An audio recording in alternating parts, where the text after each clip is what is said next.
संकट में है महाराज, मेरी सहायता करें, मेरी सहायता करें महाराज। कहीं वो जंगली जानवरों के रास्ते में तो न आ गई होगी? नहीं महाराज, जंगली जानवरों से बचने के तरीके मैंने उसे सिखा रखे हैं। हो ना हो किसी ने उसका अपहरण किया है। मेरे राज्य में कौन ऐसा दुस्साहस कर सकता है? तुम निश्चित होकर घर जाओ, तुम्हारी बेटी जल्द ही तुम्हें सकुशल प्राप्त होगी। ये विक्रमादित्य का वचन है। मैं इस मामले की छानबीन स्वयं करूंगा। मेरे राज्य में हर एक नागरिक सुरक्षित है। जिसने भी ये दुस्साहस किया है उसे छोड़ा नहीं जाएगा। जाओ, घर जाओ। जो आज्ञा महाराज। गुप्तचर, जल्द से जल्द इस मामले का पता लगाओ। जो आज्ञा महाराज। फिर क्या? गुप्तचर सारी जानकारी इकट्ठा कर अगले ही दिन विक्रमादित्य के पास जा पहुंचे।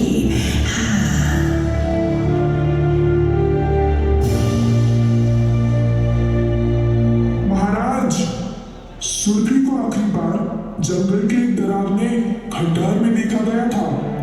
तो खंडहर में अपने सैनिक भेजो।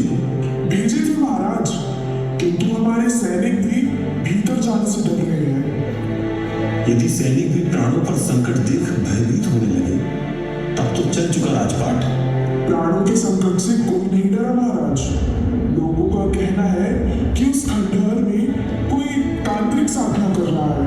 यदि उसे छेड़ा गया तो राज्य पर गंभीर संकट आ सकता है। उसे नहीं छेड़ा गया, इसीलिए किसान की बिटिया पर ये संकट आन पड़ा है। साधना का चोला उड़ने से कोई साधक नहीं हो जाता। अब तो हम स्वयं उस खंडहर में जाएंगे।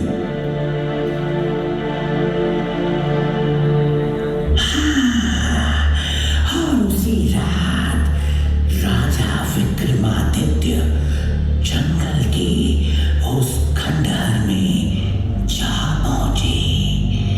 अंदर से एक मशाल की रोशनी बाहर आ रही थी।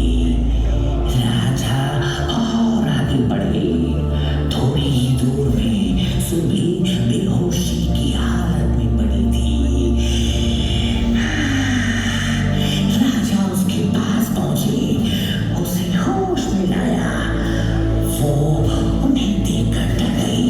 जब राजा ने अपना परिचय दिया तब जाकर सुबह की जान में जान आई। आगे क्या हुआ? तो अगले दिन राजा विक्रमादित्य की सभा लगी।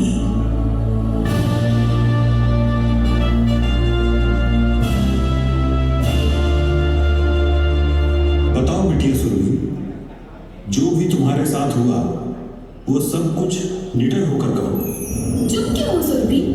यहाँ सब अपने ही है। जो भी तुम पर बीता वो कहो। मुझे उस खंडहर तक ले जाने वाला एक तांत्रिक था। उसने साधु का चोला ओढ़ रखा था।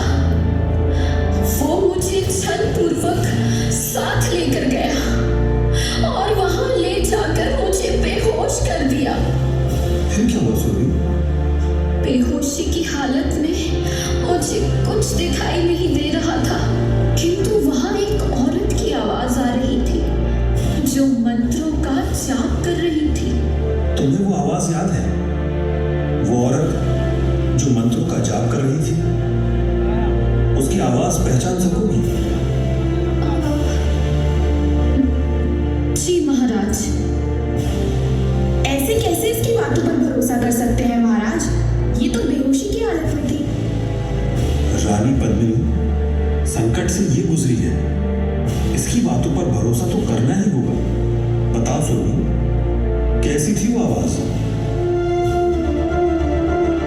रानी पद्मिनी जैसी। सुरभि!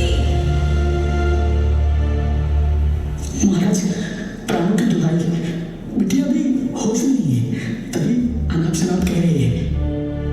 मैं पूरे होश में हूँ। आवाजें पहचानने में मैं गलती नहीं कर सकती पिताजी।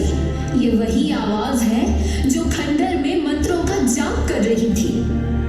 उस रात खंडहर में रानी पद्मिनी ही थी।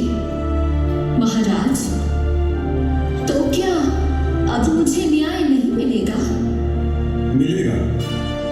न्याय वो नहीं जो रिश्तों को देखकर बदल जाए। न्याय वो है जो सही और गलत को स्पष्ट रूप से परिभाषित करे।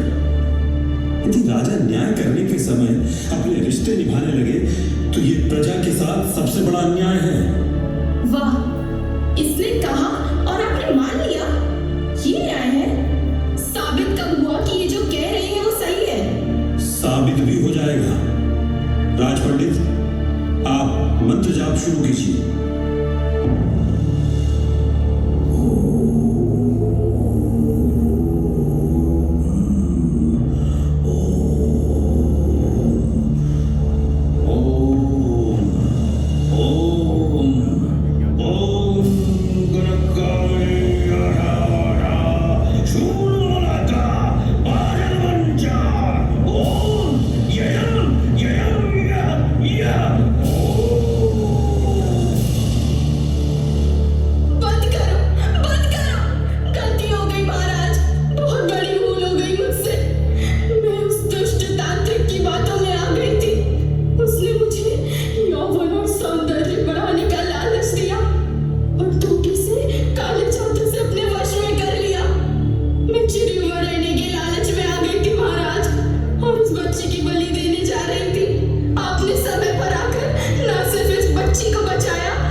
तुम्हारी जगह कोई सामान्य स्त्री होती, शायद मैं उसे एक अवसर देता, किंतु राज्य की रानी के लिए यह अक्षम्य है।